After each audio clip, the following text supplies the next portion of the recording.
Organism आणि human being.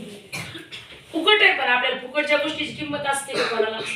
घरी आईने सुंदर गोष्ट खायला केली तरी पण आवडत नाही. तीच एखाद्या मॉलमध्ये छानशा कपामध्ये बोरकुट पॅक करून ठेवलं तर ते आवडतं आपल्याला. आनंदनगरी मधल्या गोष्टी आवडतात, बोरकुट वगैरे, चिप्स, कुरकुरे. पण आईनं त्याच घरी खारवड्या, पापड्या, ज्वारीच्या पापड्या, बाजरीच्या किंवा पल्सेस पासून काही गोष्टी केल्या, वडा वगैरे, ते आपल्याला आवडत नाही. गोष्टीचं महत्व कधी आहे? जेव्हा मोठ्या मॉलमध्ये जाईल, दुकानात जाईल, बरोबर आहे की नाही?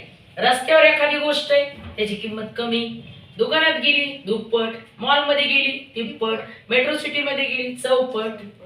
म्हणजे माणसाची किंमत त्याच्या जागेवरून ठरते. गोष्ट तर तीच आहे.